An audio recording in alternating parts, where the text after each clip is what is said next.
Khalid Saifullah LCN. Ada pertanyaan dari Profesor. Berikutnya masuk ke pertanyaan langsung saja. Baru satu. Ya, boleh, monggo. Bapak Ibu dan saudara sekalian yang mengendaki pertanyaan langsung pada kesempatan akad ini, silahkan menyebutkan nomor mic-nya terlebih dahulu. 11, 13, 14, 13, 11, 13, 16, 14. Baik. Sementara 3 dulu Bapaknya. 11, 13, dan 14. Nanti kalau masih ada waktu kita buka kembali. Baik, kita mulai dari nomor 11. Dipersilahkan berdiri, kemudian memperkenalkan dirinya. Silahkan, Mas.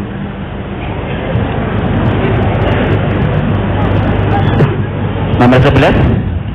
Monggo, nomor 11. Monggo, bisa berdiri Bapak.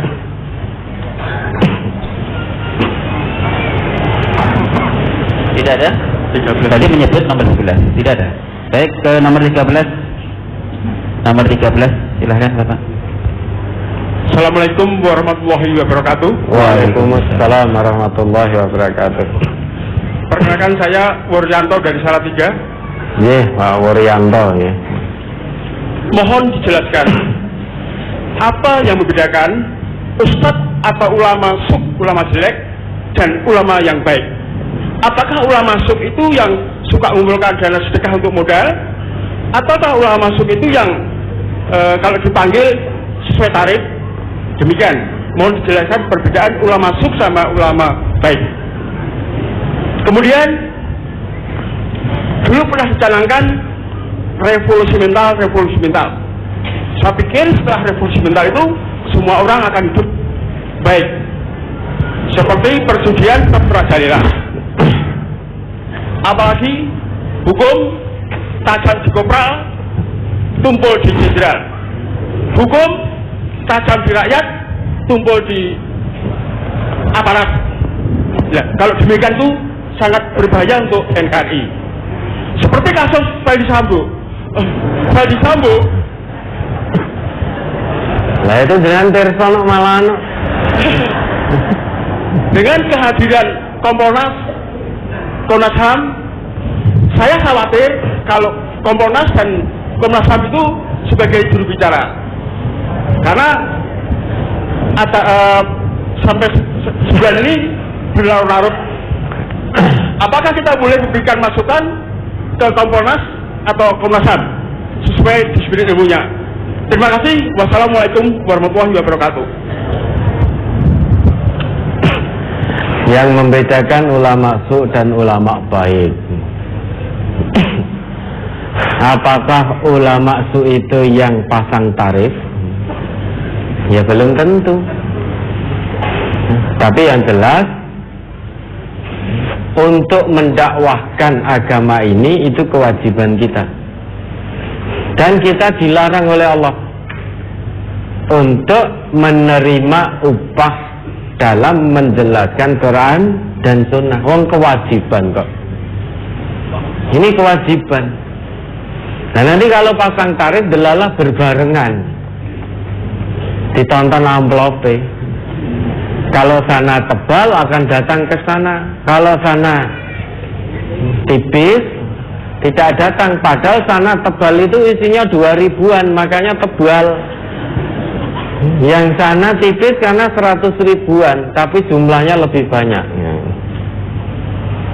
Ya, kalau menurut Nabi, ulama su tahta adi mistama, itu salah satu cirinya kharajat minhumul fitnah, keluar dari lesan-lesan beliau itu fitnah.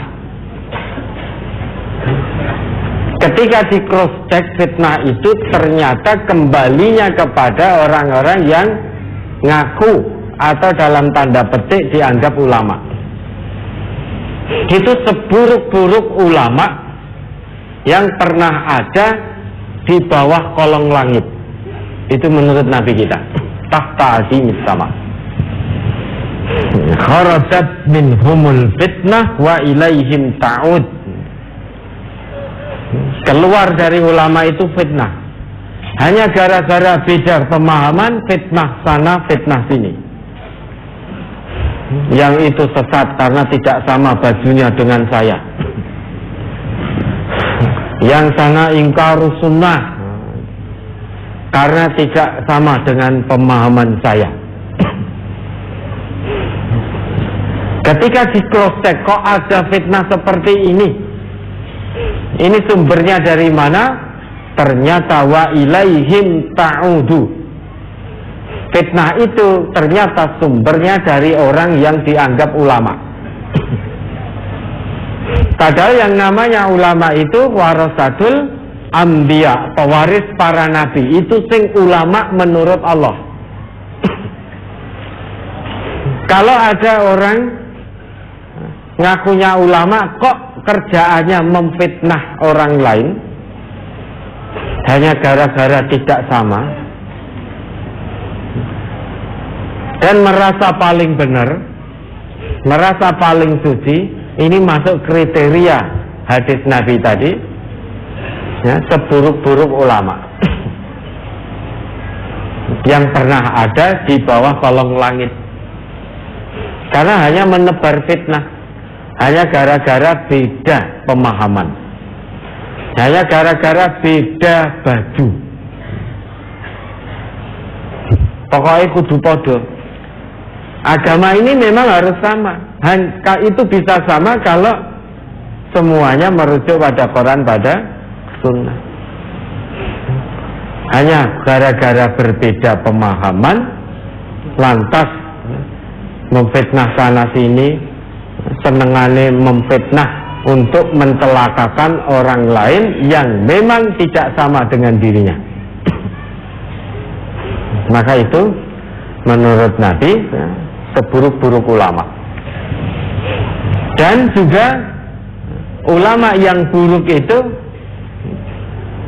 yang apa? Menyeru ke pintu-pintu Jahannam, du'atun ala abwabi Jahannam. Ya termasuk menyeruis lakonono iki, rasa takon dalil-dalilan, engko dosa tak tanggungi. Padahal agama ini menurut Allah, menurut Rasul, bukan menurut fulan. Maka kalau ada yang seperti itu, hum min jildatina wa yatakallamuna fi al dinatina. Agama kuwi kabeh padha. Agama itu sama-sama mengajak kepada kebaikan. Sama-sama tujuannya sama, ke surga, mengcorone beda-beda. Kan ada yang seperti itu? Ada. Ya jelas beda. Semua agama kok sama itu ya. Allah saja tegaskan innad dina indallahil Islam, itu sudah tegas sekali. Maka kemudian karena agama itu sama, tujuannya sama, semuanya mengajarkan kebaikan, tujuan akhirnya yaitu sama, hanya caranya yang berbeda, maka kemudian terjadi pernikahan beda agama, ijab kabul di masjid, habis itu resepsinya di gereja. Ya, pernah terjadi enggak? Pernah. Yang dipersatukan itu orangnya, bukan ajarannya. Yang ditoleransikan itu orangnya, bersatu, saling menghormati, tidak saling mengganggu. Kalau ajarannya ya sudah, biarkan, jangan berusaha dipersatukan. Selamanya akan berbeda. Keyakinan akidah saja sudah beda. Maka ada yang mengatakan pernikahan beda agama seperti itu bukan kok toleransi, tapi itu kolaborasi. Ada yang mengatakan itu kolaborasi antara dua Tuhan. Tuhan kok dikolaborasikan? Ada yang mengatakan itu. Padahal tidak ada Tuhan selain Allah. Maka kalau mau toleransi itu orangnya saling menghormati keyakinan masing-masing. Dan itu dijamin oleh undang-undang yang ada di negeri yang kita cintai.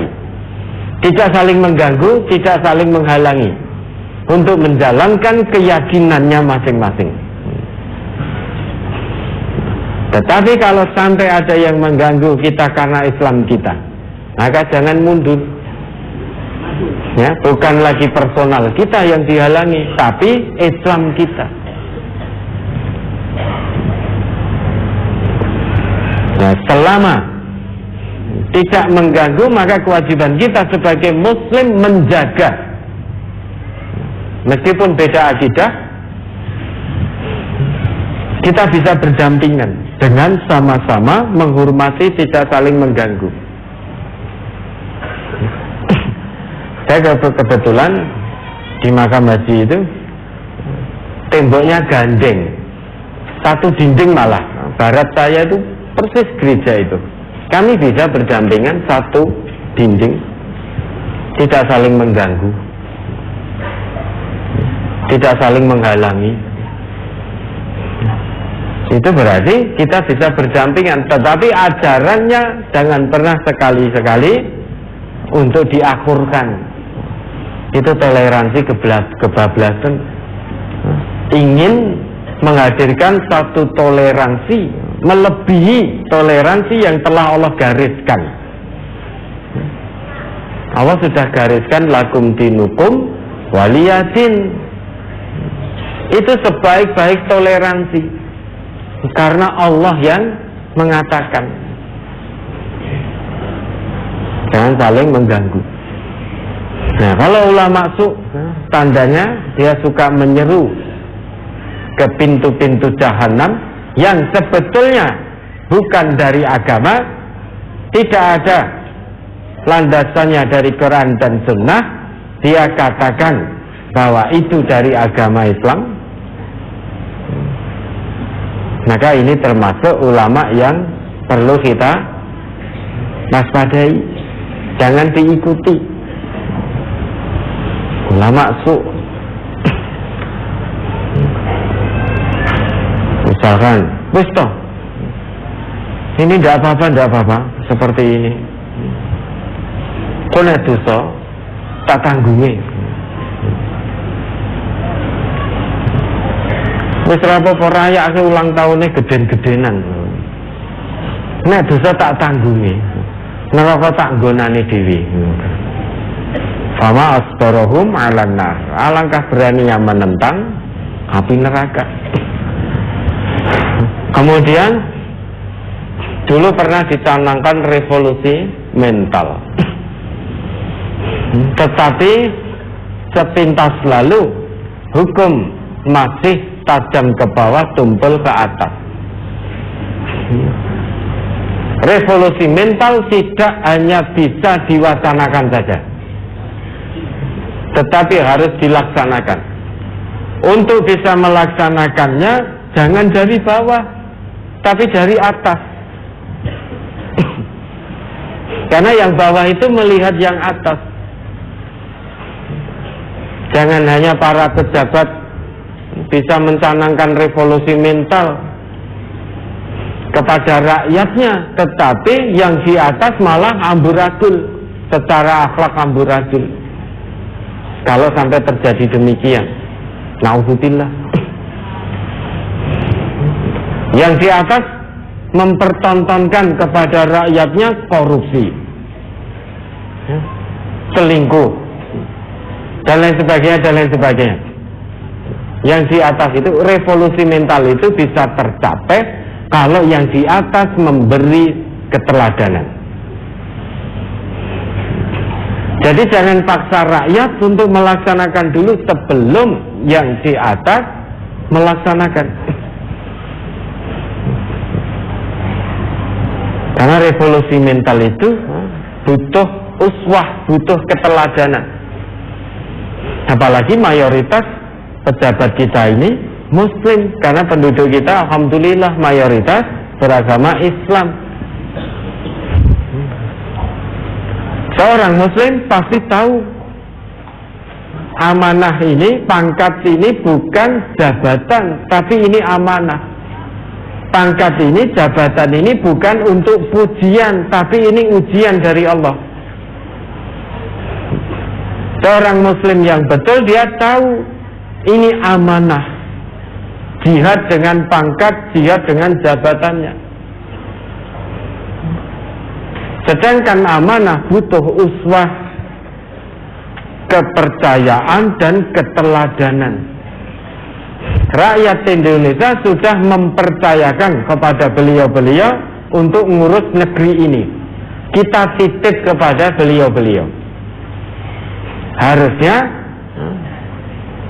yang beragama Islam harus bisa mewarnai, karena kewajiban kita sebagai muslim, isyhadu bi anna muslimun, saksikan aku ini orang Islam. Maka orang Islam itu harus bisa mewarnai, jangan sampai terwarnai. Selama yang di atas belum bisa memberikan keteladanan, jangan harap negeri ini akan menjadi baik. Coba diingat itu, Al-Isra ayat 16. Itu tentang keteladanan para pengemban-pengemban amanah di satu negeri. Wa idza aradna an nuhlika qaryatan amarna mutrafiha fa fasaku fiha fa haqqa 'alaiha al-qaulu fadammarnaha tadmira. Itu yang terjadi nanti. Surah Al-Isra surat ke-17 ayat 16. A'udzubillahi minasyaitonir rajim. Wa idza aradna an nuhlika qaryatan amarna mutrafiha fa fasaku fiha fa haqqa 'alaiha al-qaulu fadammarnaha tadmira.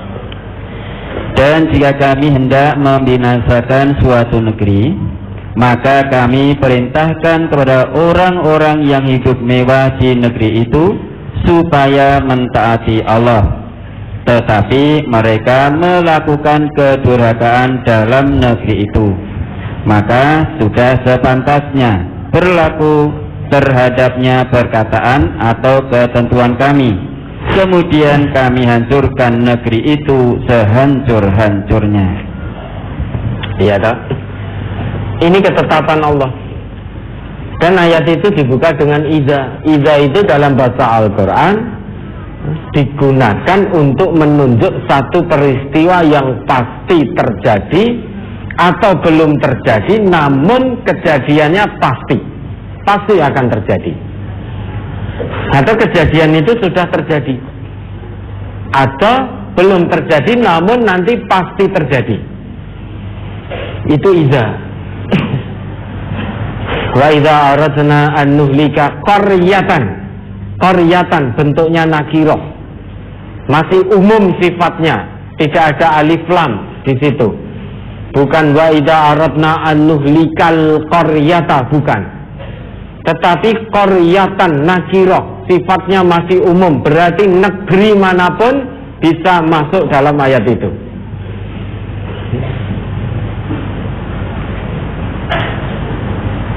Kira-kira negeri kita ini bisa termasuk ayat itu tidak? Bisa, tapi naudzubillah, kita berusaha jangan sampai ketetapan Allah itu berlaku di negeri yang kita cintai ini. Kita memohon pada Allah. Satu negeri akan mendapatkan kehancuran sehancur-hancurnya apabila apa? Amarna mutrafiha. Jika orang-orang yang hidupnya mutraf, orang-orang yang hidupnya mewah di negeri itu, Allah perintahkan untuk taat pada Allah. Fafasaku fiha. Tetapi justru kebalikannya, mereka berbuat kefasikan, kemaksiatan, kedurhakaan tanpa keteladanan.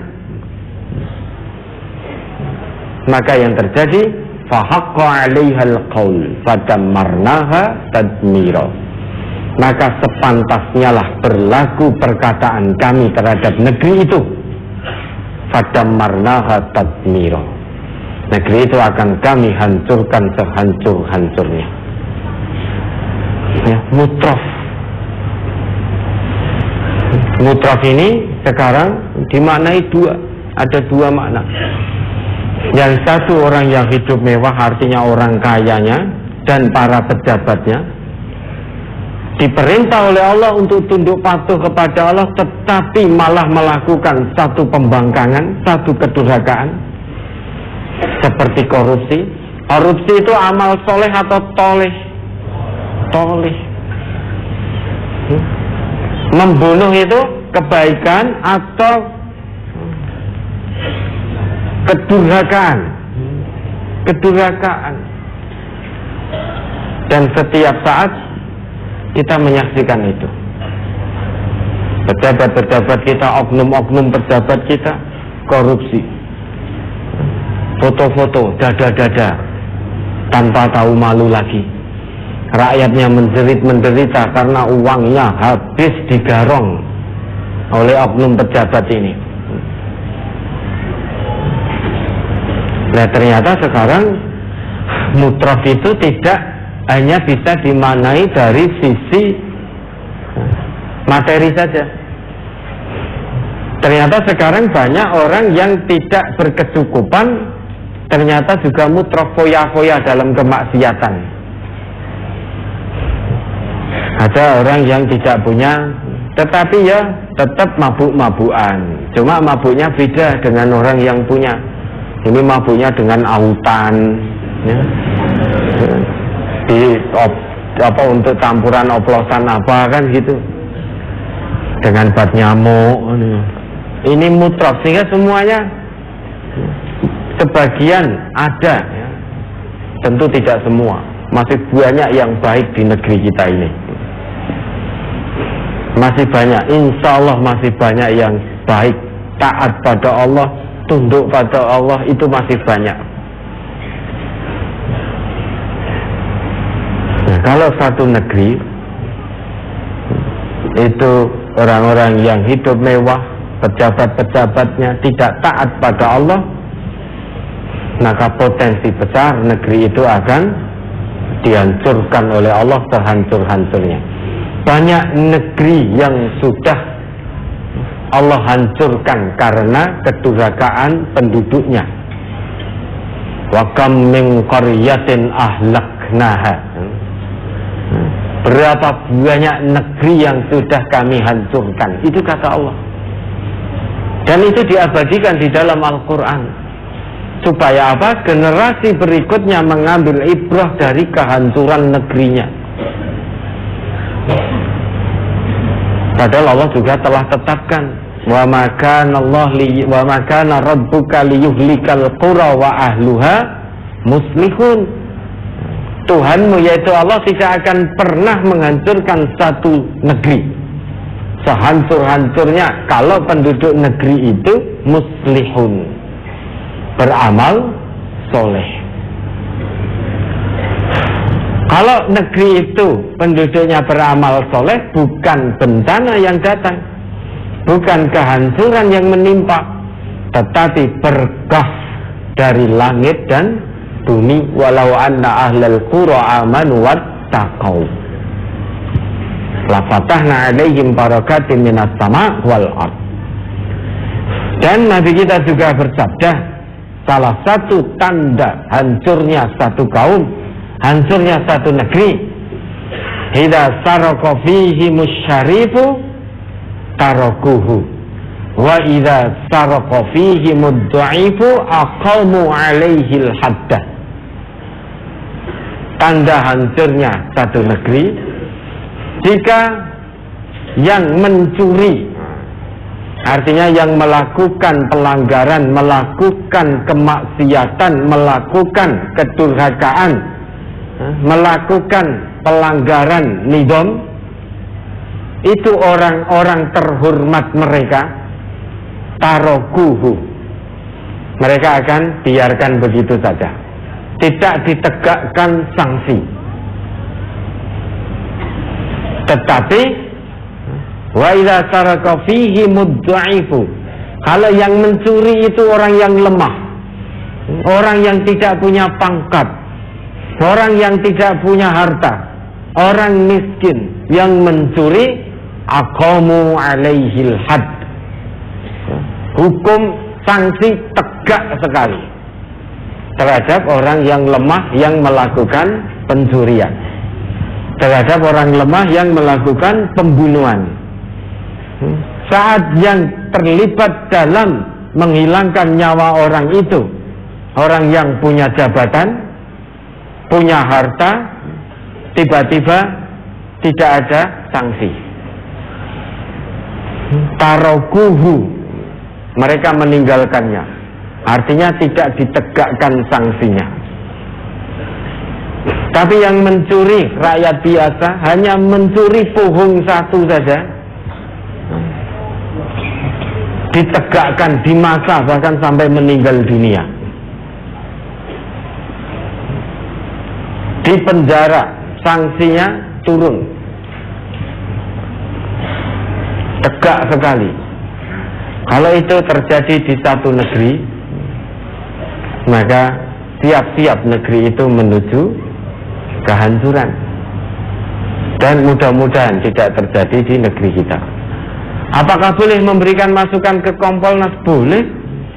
Kalau Bapak memang beri masukan ke Kompolnas, insya Allah nanti akan diproses. Masukan-masukannya dipelajari, akan diproses. Tapi ingat, beliau-beliau yang sudah dipercaya rakyat untuk mengatur negeri ini, kalau tidak taat pada Allah, tidak taat pada aturan Rasulullah, maka ini khianat. Kalau dia seorang muslim, dia khianat, mengkhianati Allah, mengkhianati Rasulullah, mengkhianati amanah yang ada pada dirinya. Dan mayoritas pejabat-pejabat negeri kita ini beragama Islam. Maka amanah jabatan itu amanah, amanah butuh uswah. Sehingga amanah sama dengan uswah, uswah sama dengan amanah. Kepercayaan dan keteladanan. Yang bisa menjalankan ini hanya hamba Allah yang hatinya khusyuk, dipenuhi dengan keimanan dan ketakutan hanya kepada Allah. Ya, mudah-mudahan pejabat-pejabat kita betul-betul menjadi pejabat yang amanah, sehingga bisa mengantarkan negeri ini bersama-sama dengan rakyat menuju baldatun thayyibah wa rabbun ghafur, negeri yang baik, yang aman, sentosa, gemah ripah loh jinawi, negeri yang penuh ampunan dari Allah Subhanahu wa ta'ala. Ya, nah kita bagaimana sebagai rakyat kecil? Maka kalau memang ada oknum pejabat yang durhaka, yang korupsi dan lain sebagainya, jangan ikut-ikutan. Biar kemaksiatan tidak menyeluruh. Maka ibda binafsik, mulai dari diri kita. Qu anfusakum wa ahlikum naro, jaga diri kita, keluarga kita dari api neraka. Nah. Ya, kita berdoa pada Allah. Ikhtiar insaninya kita tidak ikut-ikutan. Kalau ada yang jadi lurah, kan ada toh harga MTA yang jadi lurah, jangan ikut-ikutan korupsi. Ora keduman rapopo. Yang penting keduman di hadapan Allah. Kemudian yang jadi pimpinan perusahaan, kemudian yang mengemban amanah-amanah keuangan dimanapun berada, termasuk di majelis, termasuk dimanapun berada, menjadi bendahara di tempat pekerjaan, jangan ikut-ikutan. Kalau ikut-ikutan ya sama kesudahannya, ya, sengsara dunia, sengsara akhirat. Ya, mudah-mudahan bisa dipahami. Baik, berikutnya ke nomor mic 14, silahkan Bapak. Assalamualaikum warahmatullahi wabarakatuh. Waalaikumsalam warahmatullahi wabarakatuh. Perkenalkan, nama saya Bapak Rohadi, asal dari Wonosobo. Mohon pertanyaan, ada 3 pertanyaan Pak Ustadz. Yang pertama tentang syafaat, bahwa nanti di akhirat nanti kita akan mendapatkan syafaat atau pertolongan dari Allah. Namun ada pemandangan dari sebagian kita atau mungkin banyak orang mengatakan bahwa di samping kita nanti di akhirat mendapatkan syafaat atau pertolongan dari Allah, kita juga akan mendapatkan pertolongan dari Rasul. Sehingga doanya mohon semoga nanti di akhirat mendapatkan syafaat Nabi. Bagaimana pemandangan Pak Ustadz yang berhubungan dengan agama tentang hal ini? Kemudian pertanyaan yang nomor 2 tentang taklid, Pak Ustadz. Tentang taklid. Ya, taklid. Sebagai contoh seperti ini, ketika saya sholat, saya hanya mengikuti teman saya. Namun ternyata sholat yang saya lakukan itu sesuai dengan tuntunan dari Rasul atau tuntunan dari Allah. Tapi saya tidak pernah tahu itu hadisnya seperti apa, mastarnya seperti apa. Apakah saya ini termasuk orang yang taklid? Pertanyaan yang ketiga tentang berkaitan dengan surat Al-Maidah ayat 2. Ini kejadiannya hari ini juga belum selesai nih Pak Ustadz. Di depan rumah saya ada kematian. Kebetulan itu masih saudara dengan istri saya. Nah, ketika ada ritual deresan atau tahlilan, saya datang ke tempat itu. Namun datangnya ketika belum dimulai. Saya ke situ datang menyambut tamu, bersalaman. Kemudian setelah ritual tahlilan dan sebagainya itu dilakukan, saya pergi dari situ Pak Ustadz.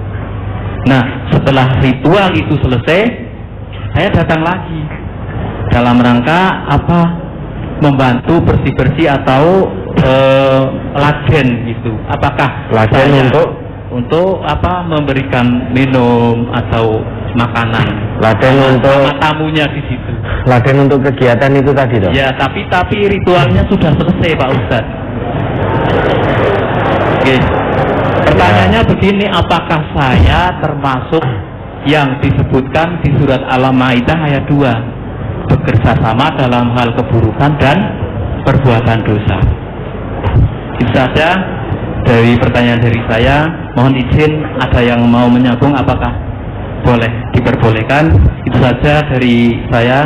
Terima kasih atas tausiahnya. Assalamualaikum warahmatullahi wabarakatuh. Waalaikumsalam warahmatullahi wabarakatuh. Sinten yang mau nyambung siapa?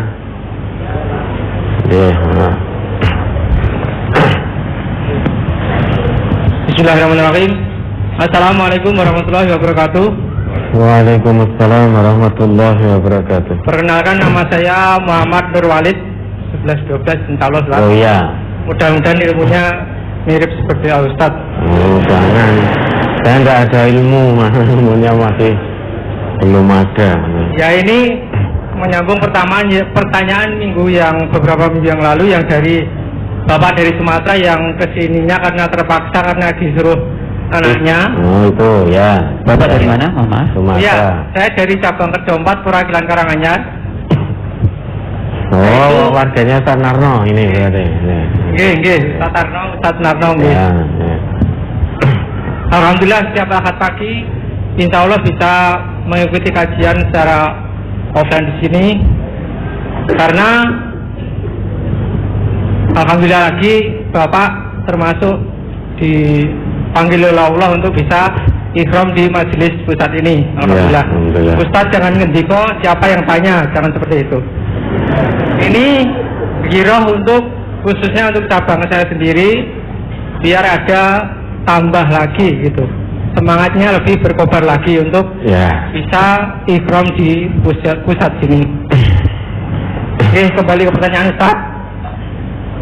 Bagaimana ayatnya orang yang kalau terombang-ambing di laut itu Ustaz? Itu kalau orang dalam bahaya itu bisa mendekat sama Allah. Tapi kalau orang itu sudah dilepaskan dari mara bahaya, orang itu tidak ingat lagi kepada Allah. Seakan-akan begitu. Seperti contohnya, itu sama halnya orang itu kalau berdoa cuma dalam keadaan butuh sama Allah saja. Tapi kalau tidak butuh sama Allah, ibaratnya udah dikasih yang lebih dari Allah, itu sudah lupa lagi sama Allah. Itu ayatnya mohon diterangkan Ustadz, sekalian di surat Nopo ayat pinten. Kemarin saya tunggu-tunggu Ustadz, ternyata ayatnya belum dijawab sama Al Ustadz. Yang kedua, mohon doanya semoga kajian ke-4 selalu berjaya, tambah warganya yang banyak, dan khususnya untuk saya dan keluarga, mudah-mudahan jadi keluarga yang sakinah mawaddah warahmah. Alhamdulillah, walaupun satu dusun baru saya sekeluarga, tapi alhamdulillah walaupun dirasani nggih mboten sampai krungu teng telinga tenawan. Alhamdulillah Ustaz. Cukup sekian dari saya akhiri kalam. Wassalamualaikum warahmatullahi wabarakatuh. Waalaikumsalam warahmatullahi wabarakatuh. Satu lagi Ustaz. Ya. Ini cuma slogan dari Ustaz. Saya karena pendengar Persada intensif Ustaz, tiap hari nggak pernah mati radio Persada. Ya ini gini Ustaz, kondo, bahu, pikir, yang perlu tak nyawanis jam. Wassalamualaikum warahmatullahi wabarakatuh. Ya.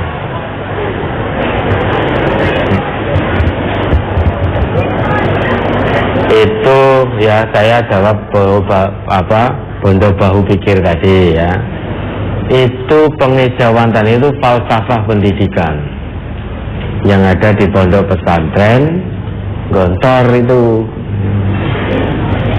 Kenapa kok saya tahu itu? Karena saya dulu qadarullah Allah takdirkan menjadi bagian dari keluarga besar Gontor. Itu pengejawantahan dari Zumalin, kemudian Zuquwatin, Zufikrin, Zunafsin. Zumalin itu bondo, Zuquwah bahu, Zufikrin pikir, Zunafsin nyawa. Itu dalam agama kita. Bermujahadah, bersungguh-sungguh dengan harta, jiwa, harta, benda, pikir dan jiwa, nyawa, untuk li'la'i kalimatillah. Itu biar masyarakat Jawa pada waktu itu tahu, sehingga familiar, bahasa agama menjadi familiar, disederhanakan, menjadi bondo bahu pikir nek perlu sak nyawane bisa. Jihad bil amwal, jihad bil anfus, perintah Quran, perintah hadis. Ya, kemudian saya jawab yang nyambung ini dulu nggih, yang syafaat nanti ya. Syafaat ya nanti hari ini, maksudnya hari ini ya. Bukan.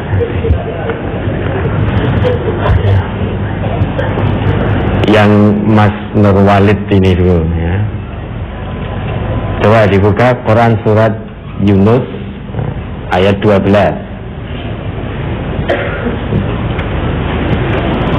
Wa idza massal insana dzurru ta'ana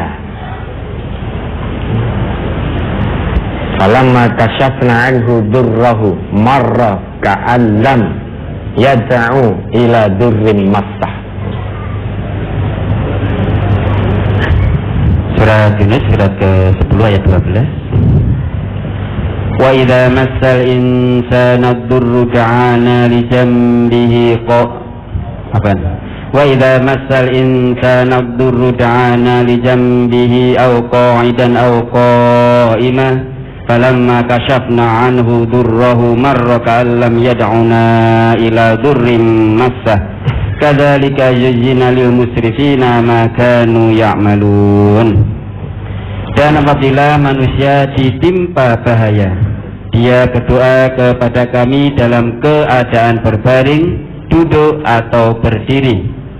Tetapi setelah kami hilangkan bahaya itu daripadanya, ia kembali melalui jalannya yang sesat, seolah-olah dia tidak pernah berdoa kepada kami untuk menghilangkan bahaya yang telah menimpanya. Begitulah orang-orang yang melampaui batas itu memandang baik apa yang selalu mereka kerjakan.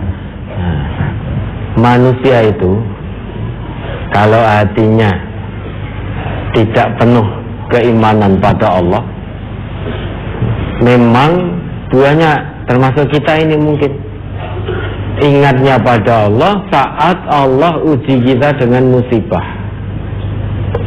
Ya musibah apapun, semua musibah yang tidak mengenakkan, tidak menyenangkan. Contoh saat sakit, semua pernah sakit toh? Belalah sakitnya agak berat sedikit,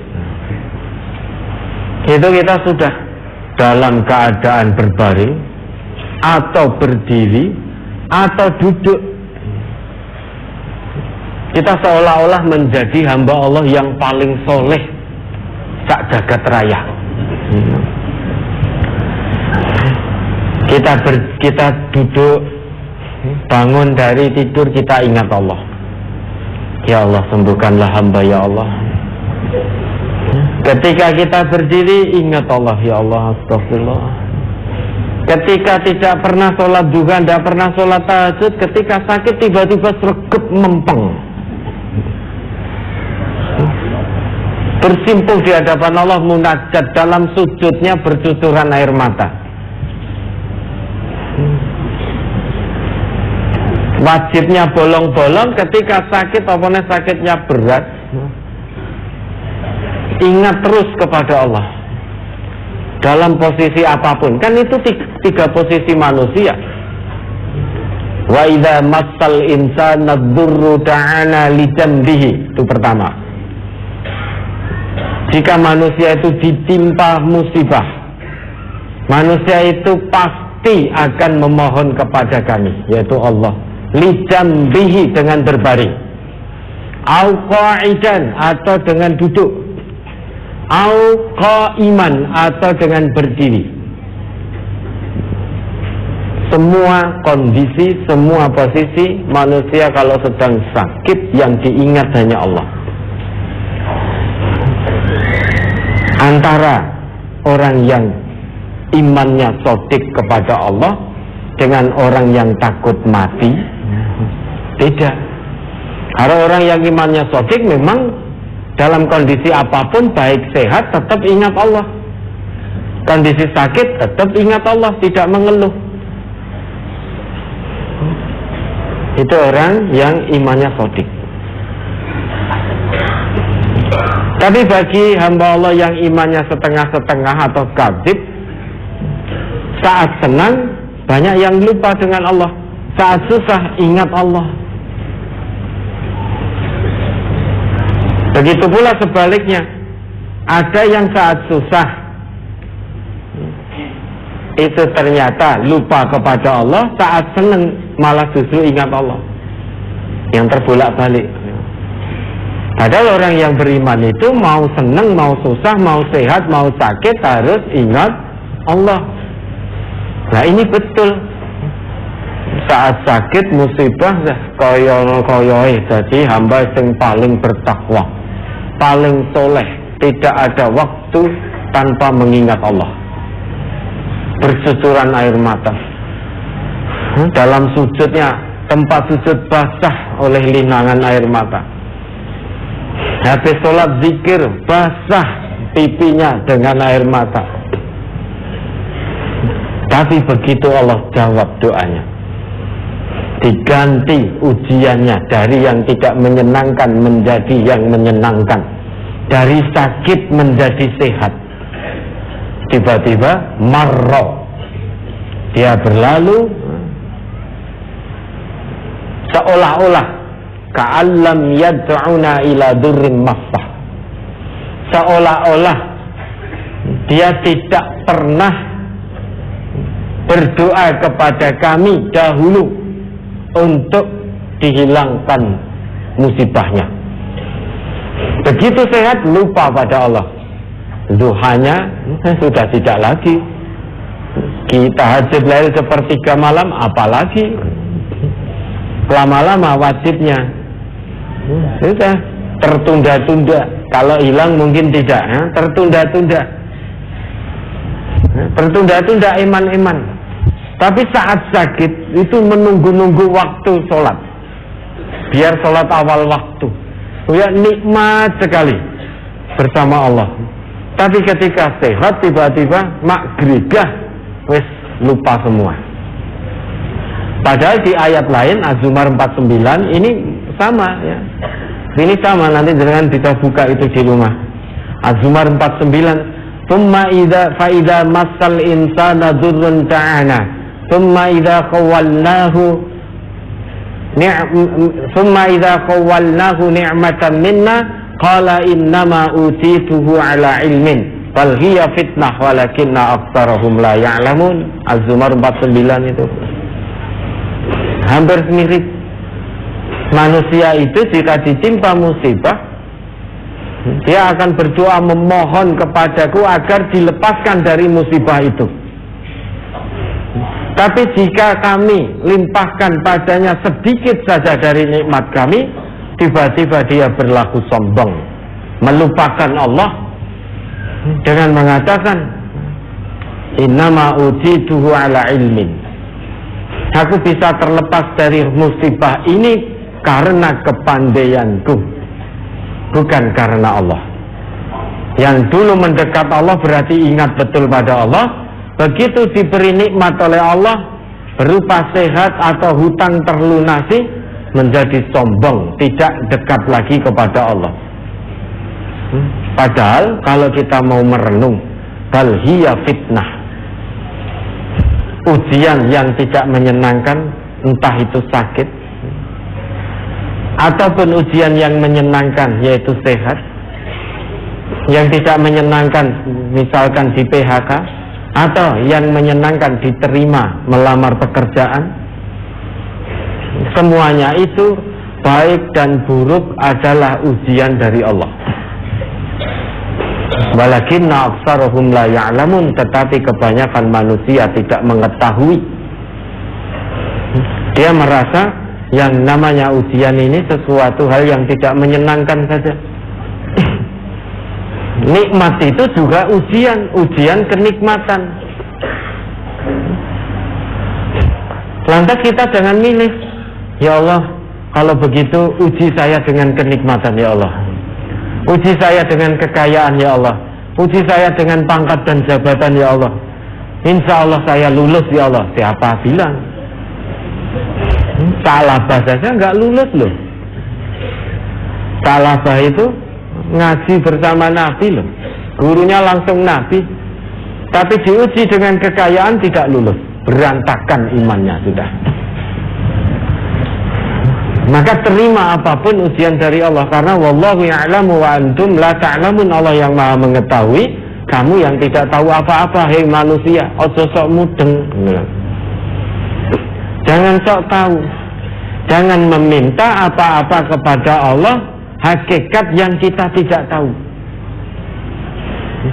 Nabi Nuh saja ditegur oleh Allah saat meminta anaknya untuk diselamatkan. Maka kita jangan minta pada Allah hakikat sesuatu yang kita tidak tahu. Kita minta diuji dengan kenikmatan, berarti kita meminta melampaui batas, mendikte Allah. Kalau ujian yang datang berupa kenikmatan, senjatanya syukur. Ujian berupa yang tidak menyenangkan, mara bahaya dan lain sebagainya, senjatanya sabar. Maka ajaban li amril mukmin, sungguh mengagumkan perkara orang yang beriman. Inna amrahu kullahu khair, semua perkaranya itu membahagiakan, adalah satu kebaikan. In asobathu sarra syakara fakana khairal lahu, diuji dengan kesenangan dia syukur, menggunakan kesenangan itu sesuai fungsi yang Allah dan Rasul tetapkan, maka itu baik baginya. Wa in asobathu dharra sabara fakana khairal lahu, jika ditimpa dharra, dzurrun, musibah, bencana, dia sabar, tidak menggerutu, tapi dia ikhlas menerima ujian, kemudian respon ujian itu dengan baik, jalankan ikhtiarnya sesuai ketetapan Allah dan Rasul. Maka itu baik, sabar yang aktif, baik bagi seorang hamba yang beriman. Nah, ini banyak orang yang ditimpa musibah, Allah lepaskan dari musibah itu, tiba-tiba dia melupakan Allah. Padahal dulu ketika berada dalam musibah itu, dia memohon dalam keadaan berbaring, duduk maupun berdiri. Sehingga tidak ada waktu, singkatnya tidak ada waktu selain ingat Allah ketika berada dalam keadaan musibah. Tapi begitu dilepaskan menjadi sombong, melupakan Allah, seolah-olah dulu tidak pernah munajat kepada Allah, seakan-akan tidak pernah bersimpuh kepada Allah, nangis mohon agar dilepaskan dari musibahnya. Ini ciri orang yang tidak ada iman, atau imannya kadzib. Maka perintah Allah, berimanlah kepada Allah secara kafah. Karena ada sebagian manusia beriman kepada Allah, beribadah kepada Allah itu ada di tepian, tidak kafah. Wa minan nas may ya'budullah ala harf. Nanti bisa dibuka itu Al-Hajj ayat 11 atau berapa itu, lupa saya. Wa minan nas may ya'budullah ala harf. Di antara manusia ada yang menyembah Allah berada di tepian, tidak cong. Tandanya in asabathu khairunit ma'an nabi. Jika dia diuji dengan kesenangan, maka hatinya akan tenang, ingat Allah. Tetapi diuji sebaliknya, wa in asabathu fitnatun inqalaba ala wajhi. Kalau diuji dengan hal-hal yang tidak menyenangkan, tiba-tiba dia berbalik arah dari mengingat Allah menjadi melupakan Allah. Ini orang yang menyembah Allah setengah-setengah, tidak cong, minggring-minggring. Ingatnya Allah kalau pas seneng tok, kalau pas susah tidak ingat Allah. Atau sebaliknya, ingatnya Allah kalau pas susah tok, kalau pas seneng melupakan Allah. Kedua golongan dari manusia ini hasilnya sama, khasirat dunya wal akhirah. Zalika huwal khusranul mubin. Rugi dunia, rugi akhirat. Itulah kerugian yang nyata. Ya, mudah-mudahan ini bisa menjawab. Ini ada lagi ya, dalam Quran surat Hud ayat 9 sampai 11 itu nanti panjenengan buka sendiri dipahami.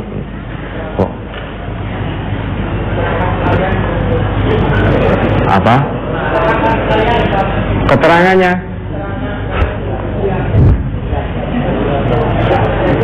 Itu bisa dipahami kok. Sama mirip pemahamannya dengan ini, hampir mirip. Walain azaqnal insana, kan begitu. Minna rahmatan. Gimana itu? Hud 9 sampai 11 itu. Walain azaqnal insana minna rahmatan, summa naza'naha minhu innahu laya'usung kafur. Wala in azaqnahu na'ma'a ba'da dzarra'a massathu innahu layaqulanna zahaba sayyi'atu anni innahu lafarihun fakhur illal ladzina sabaru wa 'amilus sholihat, dan seterusnya sampai akhir ayat. Nanti dipahami. Kemudian dari Bapak Rohadi, ini panjang juga ini.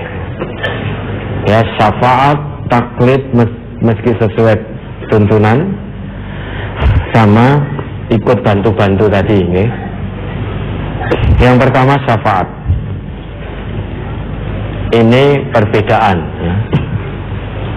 Memang ada sebagian saudara-saudara kita yang meyakini bahwa nanti di sana orang yang telah mengucapkan syahadat dan kalimat tauhid, dia menjadi seorang muslim, di sana nanti akan mendapatkan syafaat dari Rasulullah. Karena Rasulullah termasuk yang diizinkan oleh Allah untuk memberi syafaat nanti. Nah, kita tidak sependapat dengan pemahaman ini. Boleh atau berbeda? Boleh. Tapi tidak saling menyalahkan, tidak saling merasa paling benar.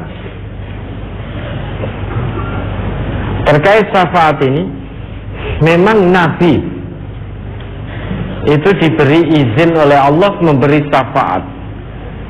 Tapi sejak di mana? Sejak kapan? Sejak di dunia. Melalui apa? Quran. Karena beliau sendiri ngendika, Al-Qur'anu syafi'un musyafa'un. Quran itu syafaat, penolong yang pasti diterima pertolongannya. Wa mafilun musaddaqun, pembela yang diterima pembelaannya. Itu kata Nabi. Man ja'alahu amamahu qadahu ilal jannah. Barang siapa yang menjadikan Quran ini sebagai penolong, sebagai pembelanya sejak dia di dunia tentunya, maka qadahu ilal jannah. Quran akan menuntunnya menuju surga. Wa man ja'alahu wara'ahu saqahu ilan nar. Barang siapa yang menjadikan Quran di belakangnya, dalam arti acuh tak acuh terhadap bimbingan Al-Quran, lebih mengedepankan hawa nafsunya sejak di dunia, maka saqahu ilan nar, Quran akan menyeretnya masuk ke neraka. Jadi Quran ini syafaat itu ketika sejak di dunia. Dengan ini Nabi akan diizinkan oleh Allah menolong manusia dengan Al-Quran. Karena sifat Quran itu salah satunya yahdi lillati hiya aqwam. Maka kita mengambil pendapat yang ini. Jadi syafaat dari Rasulullah itu sudah ada sejak di dunia melalui Al-Quran. Tapi kita tidak menyalahkan, yang memahami besok di akhirat akan ada syafaat dari Rasul.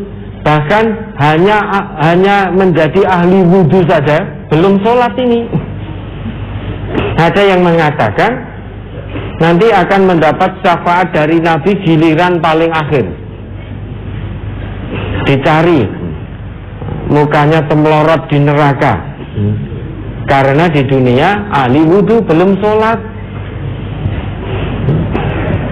Kenapa kok kita tidak sependapat? Kita milih pendapat bahwa syafaat dari Nabi ini ada sejak di dunia melalui Al-Quran. Karena kita khawatir keimanan kita ini belum ada apa-apanya. Wong kita juga masih suka maksiat. Jangan sampai kemudian kita menjadi tasahul gampang dalam beribadah, dalam melaksanakan perintah-perintah Allah, perintah Rasulullah. Yalah, sholat waktu wes nanti sajalah, ditunda-tunda, nanti di sana dapat syafaat. Itu namanya tasahul gampang. Kita takut, kita khawatir kalau sampai gampang Maka bagaimana kita bersungguh-sungguh sejak di dunia, mujahadah, taat ibadah pada Allah dan Rasulullah, mentaati Rasul itu sejak di dunia. Karena kalau nanti sampai di sana ternyata syafaat itu berlaku sejak di dunia, di sana sudah tidak ada, maka Ya alhamdulillah, mudah-mudahan kesungguhan kita, mujahadah kita sejak di dunia dinilai oleh Allah. Meskipun di sana tidak ada syafaat, maka insya Allah selama kita dalam ketundukan dan kepatuhan pada Allah dan Rasul dalam kehidupan dunia ini, ikhlas lillahi ta'ala, maka dijanjikan oleh Allah mendapatkan ampunan dan ridhonya. Tapi kalau kita setengah-setengah sejak di dunia, ora tenanan, ongkang-ongkang kaki, nanti di sana ada syafaat. Kemudian kita setengah-setengah mujahadah kita, tidak sungguh-sungguh betul dalam ketaatan kepada Allah, ternyata di sana tidak ada nanti.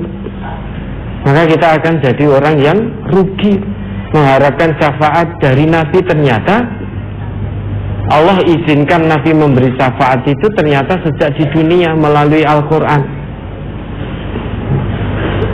Maka kalau sampai tidak ada syafaat di sana, kita akan rugi. Makanya kita bersungguh-sungguh sejak di dunia mengikuti Al-Quran ini. Ingat, wa man ja'alahu amamahu qadahu ilal jannah, akan sampai menuju surganya Allah dengan mengikuti Al-Quran. Sejak kapan? Sejak di dunia. Karena di akhirat sudah tidak ada amal lagi, adanya perhitungan amal. Di akhirat sudah tidak ada lagi mengikuti Quran, adanya tinggal perhitungan amal. Yang timbangan amalnya baik menjadikan Quran di depannya, maka Quran akan menuntunnya ke neraka, ke surga. Astagfirullah, na'udzubillah. Astagfirullah. Yang mengikuti Quran sejak di dunia, maka di akhirat nanti Quran akan menuntunnya ke surga. Tapi yang membelakangi Quran, menjadikan Quran di belakangnya, mengikuti hawa nafsu setonnya, maka sampai di hadapan Allah, Quran akan menyeretnya masuk ke dalam neraka. Yang namanya diseret, sebetulnya kita tidak mau. Penghuni-penghuni neraka itu tidak mau untuk masuk ke dalam neraka. Namun mau ndak atau ndak mau, mereka tetap diseret. Nggonmu ki kene udu kono. Surga itu hanya khusus untuk orang-orang yang menjadikan Quran di depannya pedoman hidupnya sejak di dunia. Bagi orang yang menjadikan Quran di belakangnya ketika di dunia, tempatnya bukan di surga tetapi di neraka. Nah, ini perbedaan. Kita tidak saling menyalahkan. Lana a'maluna walakum a'malukum. Tetapi MTA, seluruh keluarga besar Majelis Tafsir Al-Quran berusaha dengan keras sepenuh hati, jiwa dan raga mendapatkan syafaat Rasulullah sejak di dunia ini melalui Al-Quran. Sepakat kita? Ya. Itu tentang syafaat. Ya. Kemudian tentang taklid. Agama kita melarang yang namanya taklid. Bahkan Allah sendiri dalam Quran surat Al-Isra ayat 36 itu. Ya. Coba diingat kembali. Al-Ahzab atau apa itu? Al-Isra ya, Al-Isra 36. Wala taqfu ma laisa laka bihi ilmun. Inna sam'a wal basara wal fuada kullu ulaika kana anhu mas'ula. Surat Al-Isra surat ke-17 ayat 36. Wala taqfu ma laisa laka bihi ilm. Inna sam'a wal basara wal fuada kullu ulaika kana anhu mas'ula. Dan janganlah kamu mengikuti apa yang kamu tidak mempunyai pengetahuan tentangnya. Sesungguhnya pendengaran, penglihatan dan hati semuanya itu akan diminta pertanggungan jawabnya. Ya, jangan kamu mengikuti apa-apa yang kamu belum tahu ilmunya. Maka ada al-ilmu qablal amal. Ilmu dulu sebelum berbuat. Kenapa? Karena nanti pendengaran kita, penglihatan kita, hati kita akan ditanya oleh Allah. Kamu kok melakukan itu? Telingamu mendengar dari siapa? Kamu kok melakukan itu? Penglihatanmu melihat contoh prakteknya siapa? Kamu kok mengikuti itu? Hatimu condong kepada siapa? Semuanya ada pertanggungjawaban di hadapan Allah. Maka biar kita selamat di hadapan Allah dalam mempertanggungjawabkan pendengaran, penglihatan, dan hati ini, maka yang kita lihat apa yang diwariskan oleh Nabi kita, yaitu Quran dan Sunnah. Itulah pentingnya ngaji Quran, ngaji Sunnah, sehingga tidak hanya sebatas qila wa qala, katanya dan katanya, tidak hanya sebatas mengikut. Bahkan masalah yang sangat prinsip, yaitu tentang sholat, biar tidak taklid, Nabi kita perintahkan agar umatnya, yaitu umat Islam, mengajari anak-anaknya tentang sholat sejak usia berapa? 7 tahun. Muru auladakum bis sholati wahum abna'u sab'i sinin. Wahum abna'u sab'. Perintahkan anakmu, ajari mereka sholat pada usia 7 tahun. Dan pukullah, wadribuhum 'alaiha wahum abna'u 'ashr.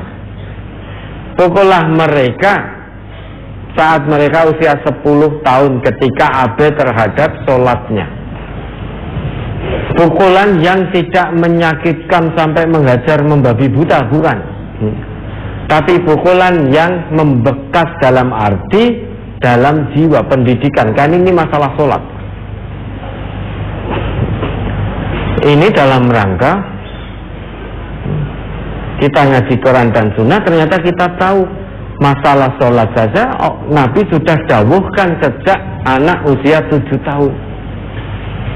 Maka saat kita ngaji Quran Sunnah, maka kita akan ajarkan pada anak-anak kita sholat, tentang sholat sesuai dengan tata cara Rasulullah sejak anak kita usia 7 tahun. Maka apa-apa yang kita belum tahu ilmunya, jangan ikut-ikutan. Tapi tanya dulu. Yang namanya ilmu, al-ilmu qabla al-amal, ilmu sebelum amal. Yang namanya ilmu dalam Islam itu berarti Quran, berarti Sunnah. Kita melihatnya bukan praktek orang Islamnya, tapi lihat Qurannya, lihat Sunnahnya. Kalau toh kita belum melihat sendiri, setidaknya kita mendengar disebutkan ayatnya, disebutkan hadisnya, berarti kita sudah tidak taklid karena telinga sudah mendengar. Dirikan sholat, Allah berfirman, wa aqimus sholah. Dirikan sholat, kita sudah mendengar perintah sholat, kewajiban sholat itu Allah yang perintahkan. Maka kalau sudah mendengar, sudah membaca, sudah tahu, itu tidak taklid lagi. Sekalipun kita tidak hafal dalilnya. Ya, maka usahakan itu harus dilandasi dengan ilmu. Jangan asal ikut-ikutan. Ya alhamdulillah delalai bener yang dieloni, tapi jangan lagi ya. Kalau ternyata keliru, nggak sesuai Quran Sunnah, bagaimana? Celaka. Nanti sampai sana ittabarra alladzina tubi'u minal ladzina taba'u wa ra'awul 'adzaba wa taqatta'at bihimul asbab. Sampai di hadapan Allah, orang yang diikuti akan berlepas diri dari orang yang mengikuti. Maka kita mengikuti itu boleh. Beragama ini ittiba. Ittiba siapa? Ittiba Rasulullah. Kita mengikuti Rasulullah, berarti untuk beribadah harus melihat warisan Rasulullah. Ya, itu tentang taklid. Kemudian ya, tentang membantu-bantu tadi ya. Ya tidak usah membantu wong kita belum tahu ilmunya. Tapi sudah selesai acaranya, baik sudah selesai atau belum dimulai, berarti Bapak kan ikut membantu menyediakan semuanya. Kita saling menghormati. Dalam arti, karena saya belum tahu ilmunya tentang tahlilan, maka silahkan saudara-saudara yang tahlilan, silahkan, saya tidak ikut dan tidak membantu. Saudara-saudara kita yang meyakini tahlilan, karena sudah punya ilmunya, husnudon kita, ya sudah silahkan. Tetapi sebagai bentuk saling menghormati, jangan paksa saya untuk ikut hadir atau untuk ikut membantu.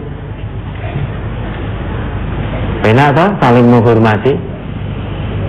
Saya menghormati, tidak akan mengganggu, tidak akan menyalah-nyalahkan. Semuanya akan bertanggung jawab sendiri-sendiri di hadapan Allah nanti. Tapi kalau panjenengan juga menghormati saya yang bodoh ini, belum tahu ilmu tentang tahlilan, maka jangan paksa saya untuk tahlilan. Jangan paksa saya untuk bantu nyepak-nyepak kisah. Kita saling menghormati. Karena saya berpegang pada prinsip agama yang Allah sebutkan, Al-Isra 36. Nah, jenengan yang melakukan tahlilan, husnudzan kita sudah ada ilmu tentang tahlilan, maka semuanya pegang pada prinsip masing-masing. Tidak saling memaksakan, tidak saling menyalahkan. Kalau Bapak ini keluarga besar Majelis Tafsir Al-Quran, maka keluarga besar Majelis Tafsir Al-Quran dimanapun berada tidak dibenarkan untuk mengikuti tahlilan. Kenapa? Karena kebodohan kita yang belum tahu ilmu tentang itu. Bisa dipahami ya? Ya, sudah. Terus sudah Cukup Ustaz? cukup. Nah ini berarti ada 1, 2, 3, 4, 5, 6. Oke, baik, mohon maaf ini Bapak yang tadi sudah dijanjikan, tapi ternyata waktu yang membatasi kita. Sebetulnya ya siap-siap saja sampai jam 1:30. Ning panjenengan mawon, saya tak mungkur.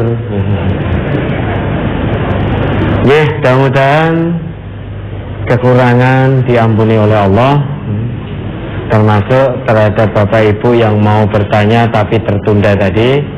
Mudah-mudahan kekurangan kami dalam mengatur waktu ini, memanage waktu yang tidak pas, kurang baik, mudah-mudahan diampuni oleh Allah. Sebelum diakhiri, ini belum selesai, masih ada permohonan doa, kemudian yang lain-lain ini ya setengah jam lebih ini mungkin. Ya baik, belum diakhiri, maka kami awali dari penyerahan jimat Ustaz. Penyerahan jimat yang pertama dari hamba Allah Mbak Yudono Mbak Yalali, ini berupa 2 keris kecil dan 2 batu akik. ya Tidak disebutkan nama dan kegunaannya.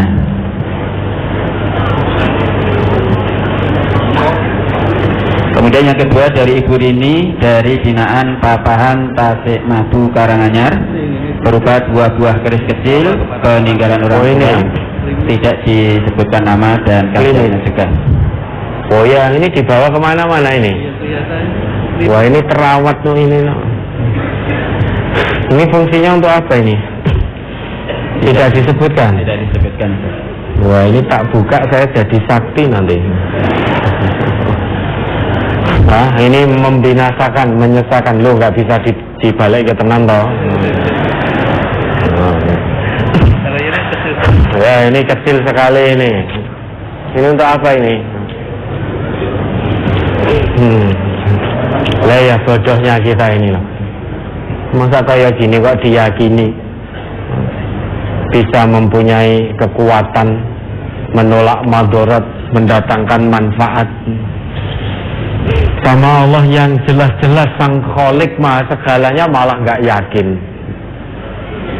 Allah yang Maha Segalanya untuk bisa kuasa mendatangkan manfaat untuk kita, menolak madharat bagi kita, masa tidak yakin dengan benda-benda seperti itu yang tidak bisa melakukan apa-apa terhadap dianya sendiri.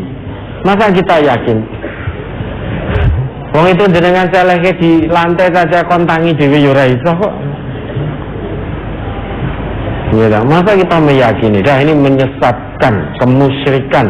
Kalau tidak tobat dan pertobatannya tidak diikuti dengan beramal soleh sebaik dan sebanyak mungkin, tidak terampuni ini dosa syirik ini. Alhamdulillah, mumpung ya, Allah masih beri nyawa di kandung badan, hatinya terbuka, sehingga semua yang diyakini punya kekuatan sebagai jimat itu disingkirkan, dijauhkan dari kehidupan. Diawurke koncone di sini, tidak lagi menyesatkan umat.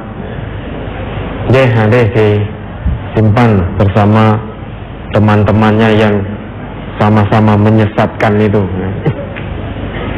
Baik. Berikutnya laporan rombongan yang dari jauh yang hadir di akad pagi ini. Yang pertama, binaan Kabupaten Kuningan, Jawa Barat ada 20 orang. Kemudian dari Magelang 30 orang, dari Temanggung 2 bis dan 1 mobil. Kota Semarang 121 orang, dari Salatiga 54 orang, dari Pakem Jogja 1 bis dan 2 mobil, dan binaan Randu Dungkal Pemalang. Ya, mudah-mudahan istiqomah, jarak jauh yang sudah ditempuh, lelah, biaya yang sudah dikeluarkan, mudah-mudahan semuanya menjadi lillah. Terus berikutnya permohonan doa bagi saudara-saudara kita yang sedang diuji Allah dengan sakit. Ini jumlahnya ada 38 orang. Mohon doa kesembuhan untuk. Baik, mari kita doakan beliau-beliau ini. Allahumma shfihim, Allahumma shfihim, Allahumma shfihim. Mudah-mudahan tetap ikhlas, sabar, tawakal menghadapi ujian dan iman dari Allah ini, ujian iman dan ketakwaan. Insya Allah asal sabar, ikhlas, tawakal, ini menjadi kafarah penggugur dosa-dosa. Ya, sekali lagi. Berikutnya permohonan doa bagi saudara kita yang meninggal. Yang pertama Ibu Kasikem dari Munggur, kedua Ibu Mariam dari Karangdowo Klaten, ketiga Ibu Karni dari Tawang Mangu 1. Ada 3 ibu. Baik, mari ada 3 ibu yang telah dipanggil oleh Allah, kita doakan. Allahumma ighfir lahunna warhamhunna wa'fu anhum wa'fu anhunna wa'afihunna wa'akrim nuzulahunna wa wasi' madkhalahunna waghfirhunna bima'in wa samsik ghafaratin wa naqqihinna minal khataya kama yunqas al-abiyata minat tanah wabdilhunna daran khairan min darihinna wa ahlan khairan min ahlihinna wa zawjan khairan min zawjihinna wa qihinna fitnatal qabri wa adzabannar. Mudah-mudahan diampuni dosa-dosa beliau oleh Allah, ditempatkan dalam jannahnya. Kita yang masih diberi amanah kehidupan oleh Allah ini, mudah-mudahan bisa mengambil ibrah, pelajaran, dan menggunakan kesempatan yang terbatas yang Allah berikan ini dengan sebaik-baiknya. Tunduk patuh betul pada Allah dan Rasulnya. Mudah-mudahan Allah mematikan kita semua dalam keadaan husnul khotimah. Ya, baik. Berikutnya infak untuk ponpes dan ya. Ini infak untuk pondok pesantren MTA. Yang pertama, kota infak pondok pesantren Ahad 30 Juli 2022 15.629.500 rupiah. Hamba Allah Masaran 3 1.200.000. Ibu Parni Ketitang 1 juta. Hamba Allah Teras 2 1 juta. Hamba Allah Bulu 700.000. Hamba Allah Boyolali 100.000. Hamba Allah Sukoharjo 1 juta. Hamba Allah Selanggu 1 juta. Bapak Alan Zuhar Karawang 320.000. Hamba Allah Kerinci Jambi 20 juta. Hamba Allah Tuban 200.000. Hamba Allah Luwu Timur Sulawesi Selatan 1 juta. Ibu Mutiah Indra Giri Hulu 500.000. Mbah Sumardi Indra Giri Hulu 500.000. Hamba Allah Purwakarta 1 juta. Bapak Nuruddin Afif Grogol 500.000. Hamba Allah Temanggung 2 juta. Hamba Allah Sambung Macan 150.000. Hamba Allah Jajar 75.000. Ibu Sri Suhardiani pelayan Gunung Kidul 1 juta. Hamba Allah Karawang 500.000. Bapak Khairul Amri 500.000. Hamba Allah Masaran 2 1 juta. Hamba Allah Pacitan 1 juta. Hamba Allah Madiun Kota 600.000. Hamba Allah Tegal 100.000. Hamba Allah Purworejo 100.000.